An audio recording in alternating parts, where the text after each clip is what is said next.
अभी तक हमने डिस्कस किया था फंडामेंटल राइट के वो पार्ट्स जो कॉमनली अक्सर एग्जाम्स में आते रहते हैं, जिनके बारे में चर्चा होती है। अभी हम डिस्कस कर रहे हैं आर्टिकल 29 और आर्टिकल 30 को। इन दो आर्टिकल में क्या है वो भी इम्पोर्टेंट है, कई बार एग्जाम में आता भी है और जनरल नॉलेज के लिए आपको पता भी होना चाहिए। देखिए, फंडामेंटल राइट की शुरुआत कैसे हुई थी हमें पता है भाई। 1915 और 1990s में अंग्रेज़ों के खिलाफ प्रदर्शन किए गए थे कांग्रेस और होम रूल लीग के द्वारा।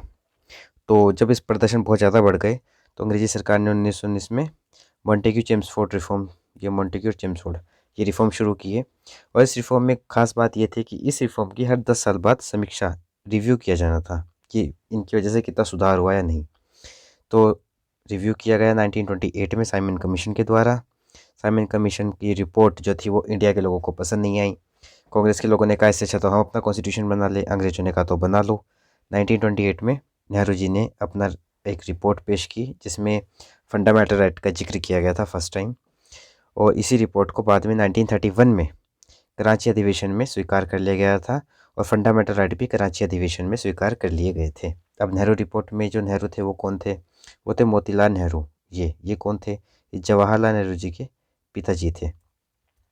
और ये जो 1931 में कराची अधिवेशन हुआ था इसकी अध्यक्षता किसने की थी? सरदार वल्लभ भाई पटेल ने। ठीक है, ये बेसिक्स था। आगे बढ़ते हैं। आर्टिकल 29 क्या बोलता है? देखिए, आर्टिकल 29 अल्पसंख्यकों की बात करता है कि जो भी माइनॉरिटीज़ ग्रुप हैं उनको अपनी लैंग्वेज, स्क्रिप्ट और कल्चर, भाषा, लिपि और संस्कृति के संरक्षण का अधिकार होगा। अब यहाँ पे एक ट्विस्ट है।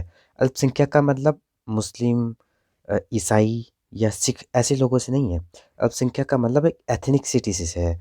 मान लिया कुछ बोडो लोग हैं या सिंधी लोग हैं या कोई भी ऐसा ग्रुप जो किसी लैंग्वेज को फॉलो करता है। देखिए, मुसलमान तो तमिलनाडु में भी रहते हैं और मुसलमान जम्मू कश्मीर में भी रहते हैं। मुस्लिम लोग हरियाणा में भी रहते हैं। पर तमिलनाडु के मुस्लिम तमिल बोलते हैं, जम्मू कश्मीर के मुस्लिम उर्दू बोलते हैं और हरियाणा के मुस्लिम हिंदी बोलते हैं। इसी तरह से जो भी एक ग्रुप है जिसकी भाषा या कल्चर अलग है वो उसको संरक्षण का अधिकार दिया गया है। तो यहाँ पे अल्पसंख्यक का जो शब्द का मतलब है वो धर्म से लेके नहीं है। अल्पसंख्यक का मतलब है इन तीन बातों से लेके भाषा, लिपि और संस्कृति। देखिए, संस्कृत भारत में कौन यूज़ करता है? ब्राह्मण लोग यूज़ करते हैं। पर क्योंकि इसे यूज़ करने वालों की संख्या बहुत कम हो चुकी है तो संस्कृत भी जो संस्कृत बोलने वाला वर्ग है वो अल्पसंख्यक हो गया। तो उनको भी ये अधिकार है। उर्दू कितने लोग यूज़ करते हैं? उर्दू की बोलने वाले भी कमी मात्रा में है। तो जो उर्दू वर्ग यूज़ करता है वो भी एज अ अल्पसंख्यक काउंट होगा, माइनॉरिटी काउंट होगा आर्टिकल 29 के अकॉर्डिंग। अब दूसरा पार्ट है जो इस आर्टिकल का वो ये है कि जो भी राज्य है, स्टेट है, मैंने आपको बताया था स्टेट कौन कौन से हैं। स्टेट का मतलब यूपी, महाराष्ट्र, हरियाणा नहीं है। स्टेट का मतलब है वो गवर्नमेंट अथॉरिटी जो कानून बना सकती है। जो राज्य है वो किसी भी शिक्षण संस्थान में इस आधार पर भेदभाव नहीं कर सकता किसी का धर्म, नस्ल, जाति, भाषा, इस आधार पर किसी के साथ भेदभाव नहीं किया जा सकता। मतलब अगर आप किसी शिक्षण संस्थान में जाते हो तो आपकी धर्म क्या है, आप नस्ल क्या है, आपकी जाति क्या है और आप कौन सी भाषा बोलते हो, इन 4 पैरामीटर के साथ आपके साथ कोई भेदभाव नहीं होगा। तो किस-किस को अवेलेबल है? भाई हर किसी को अवेलेबल है। आगे बढ़ते हैं। आर्टिकल 30। आर्टिकल 30 क्या बात बोलता है? आर्टिकल 30 कहता है जो अल्पसंख्यक है उनको शिक्षण संस्थान बनाने का अधिकार है। अब यहाँ पे जो माइनॉरिटी शब्द है, अल्पसंख्यक शब्द है, ये धर्म से जुड़ा हुआ है। हिंदू, मुस्लिम, सिख जिनका धर्म की जनसंख्या का प्रतिशत बहुत कम हो। यहाँ पे कल्चर की बात नहीं होती। तो जो भी अल्पसंख्यक समूह है उसको ये राइट है कि वो शिक्षण संस्थान बना सकता है, उसका प्रशासन संभाल सकता है खुद से।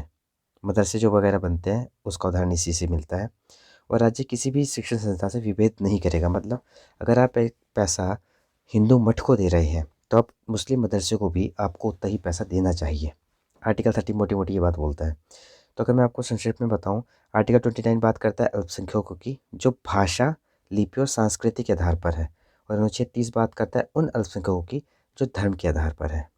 जैसे जामिया मिलिया यूनिवर्सिटी बनी है या अलीगढ़ मुस्लिम यूनिवर्सिटी बनी है। हमारे कई शहरों में जैन इंटर कॉलेज होते हैं। ये सभी अल्पसंख्यक शिक्षण संस्थाओं का उदाहरण है।